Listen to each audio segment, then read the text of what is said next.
मकसद है सामान्य मानवी की जिंदगी से सरकार जितनी हट जाए, कम से कम उसकी जिंदगी में सरकार का नाता रहे, वैसा समृद्ध लोकतंत्र दुनिया के सामने हमने आगे बढ़ाना चाहिए। उस सपने को पूरा करेंगे।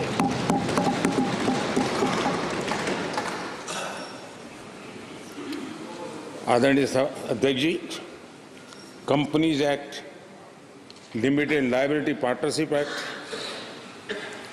60 से अधिक गैर जरूरी कानूनों को हमने हटाया है। ईज ऑफ डूइंग बिजनेस, इसके लिए ये बहुत बड़ी आवश्यकता थी, क्योंकि अब देश को आगे बढ़ना है तो बहुत सारी रुकावटों से बाहर आना पड़ेगा। हमारे कई कानून तो ऐसे थे, छोटी छोटे कारणों से जेल में भर दो बस। यहां तक कि फैक्ट्री है और उसके शौचालय को 6 महीने में एक बार अगर व्हाइट वॉश नहीं किया है तो उसके लिए जेल थी, वो कितनी बड़ी कंपनी का मालिक क्यों ना हो। अब ये जो एक प्रकार की जो अपने आप को बड़े लेफ्ट लिबरल कहते हैं, उन लोगों की आइडियोलॉजी, और देश में एक तुमारशाही का जमाना, उन सारों से मुक्ति दिलाने का हमें भरोसा होना चाहिए भाई। वो करेगा। आज लोगों के घरों में लिफ्ट होती है, वो सोसाइटी फ्लैट वाले लोग अपनी लिफ्ट रिपेयर करते ही है जी, हर चीज कर लेते हैं। तो ये जो समाज पर, नागरिक पर भरोसा करने का काम, बहुत तेजी से बढ़ाने का काम 17वीं लोकसभा ने किया है। और इसके लिए जन विश्वास एक्ट, मैं समझता हूं 180 से ज्यादा प्रावधान डीक्रिमिनलाइज करने का काम किया है। जो मैं कहा छोटी छोटी बात में जेल में डाल देना, ये डीक्रिमिनलाइज करके हमने नागरिक को ताकत दी है। वो इसी सदन ने किया है, यही माननीय सांसदों ने किया है। कोर्ट की चक्कर से जिंदगी बचाने के लिए बहुत महत्वपूर्ण काम, कोर्ट के बाहर विवादों से मुक्ति, उस दिशा में एक महत्वपूर्ण काम, मध्यस्थता का कानून, उस दिशा में भी इसी माननीय सांसदों ने बहुत बड़ी भूमिका अदा की। जो हमेशा हाशिए पर था, किनारे पर थे, जिनको कोई पूछता नहीं था, सरकार होने का उनको एहसास हुआ है। हाँ, सरकार है, हम है। जब कोविड में मुफ्त इंजेक्शन मिलता था ना, उसको भरोसा होता था, चलिए जान बच गई। सरकार होना का उसको एहसास होता था। और यही तो सामान्य मानवीय की जिंदगी में बहुत आवश्यक होता है। वो असहायता न अनुभव, अब क्या होगा, ये स्थिति पैदा नहीं होनी चाहिए। ट्रांसजेंडर समुदाय अपमानित महसूस करता था, और जब बार बार वो अपमानित होता था तो उसके अंदर भी विकृतियों की संभावनाएं बढ़ती रहती थी, और ऐसे विषयों से सब लोग दूर भागते थे। 17वीं लोकसभा के सभी माननीय सांसदों ने ट्रांसजेंडर्स के प्रति भी संवेदना जताई, और उनके जीवन में भी बेहतरीन जिंदगी बने। और आज दुनिया के अंदर जब भारत ने ट्रांसजेंडर के लिए किए हुए काम हैं, जो निर्णय किए हैं, इसकी चर्चा है दुनिया को बड़ा। जब हम कहते हैं ना, हमारे यहाँ इवन हमारे माता बहनों के लिए प्रेगनेंसी के लिए 26 वीक की डिलीवरी के समय की छुट्टी, दुनिया के समृद्ध देशों को भी आश्चर्य होता है। अच्छा, यानी ये प्रोग्रेसिव निर्णय यहीं पर हुए हैं, इसी 17वीं लोकसभा में हुए हैं। हमने ट्रांसजेंडर को एक पहचान दी है।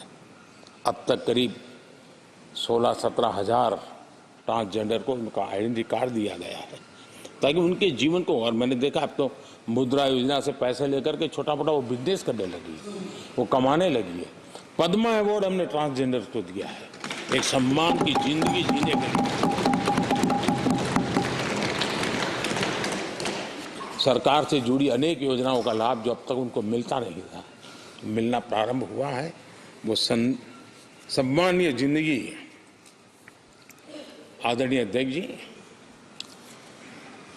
बहुत विकट काल में हमारा समय गया, क्योंकि 1.5-2 साल कोविड ने हमारे पर बहुत बड़ा दबाव डाला, लेकिन उसके बावजूद भी 17वीं लोकसभा देश के लिए बहुत उपकारक रही है, बहुत अच्छे काम किए हैं। लेकिन उस समय हमने कई साथियों को भी खो दिया है। हो सकता है अगर आज वो हमारे बीच होते तो आज इस विदाई समारोह में मौजूद होते, लेकिन बीच में ही कोविड के कारण हमें अपने बहुत होनहार साथियों को खोना पड़ा। उसका दुख हमेशा हमेशा हमारे रहेंगे। आदरणीय अध्यक्ष जी, 17वीं लोकसभा का अंतिम सत्र और अंतिम आवर ही समझ लीजिए है। लोकतंत्र और भारत की यात्रा अनंत है,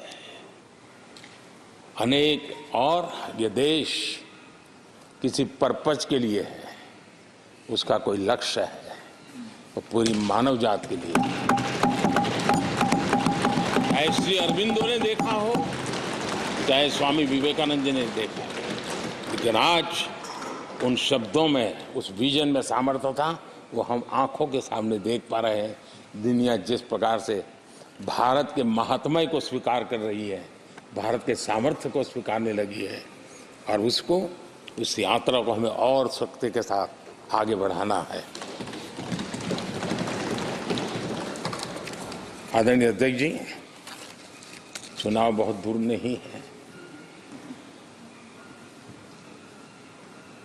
कुछ लोगों को थोड़ी घबराहट रहती होगी, लेकिन ये लोकतंत्र का सहज आवश्यक पहलू है। हम सब उसको गर्व से स्वीकार करते हैं, और मुझे विश्वास है कि हमारे चुनाव भी देश की शान बढ़ाने वाले, लोकतंत्र की हमारी जो परंपरा है, पूरे विश्व को अचंभित करने वाले अवश्य रहेंगे, ये मेरा पक्का विश्वास है।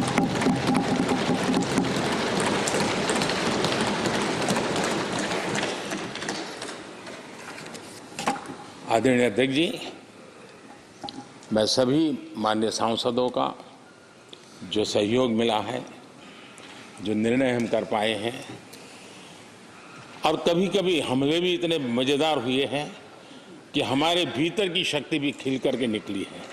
और मेरा तो परमात्मा की कृपा रही है कि मुझे जब चुनौती आती है तो ज़रा और आनंद आता है। हर चुनौती का हम सामना कर पाए हैं, बड़े आत्मविश्वास और विश्वास के साथ हम चले हैं। आज राम मंदिर को लेकर के इस सदन ने जो प्रस्ताव पारित किया है, वे देश की भावी पीढ़ी को इस देश के मूल्यों पर गर्व करने की संवैधानिक शक्ति देगा। ये सही है कि हर किसी में ये सामर्थ्य नहीं होता है कि ऐसी चीजों में तो कोई हिम्मत दिखाते हैं, कुछ लोग मैदान छोड़ के भाग जाते हैं, लेकिन फिर भी भविष्य के रिकॉर्ड को देखेंगे तो आज जो व्याख्यान वो हुए हैं, जो बातें रखी गई हैं, उसमें संवेदना भी है, संकल्प भी है, सहानुभूति भी है, और सबका साथ सबका विकास के मंत्र को आगे बढ़ाने का उसमें तत्व भी है। यह देश बुरे दिन कितने ही क्यों न गए हो, हम भावी पीढ़ी के लिए कुछ न कुछ अच्छा करते रहेंगे। ये सदन हमें वो प्रेरणा देता रहेगा, और हम सामूहिक संकल्प से, सामूहिक शक्ति से उत्तम से उत्तम परिणाम भारत की नौजवान पीढ़ी की आशा आकांक्षा के अनुसार करते रहेंगे। इसी विश्वास के साथ फिर एक बार आपका आभार प्रकट करता हूँ, सभी माननीय सांसदों का आभार प्रकट करता हूँ।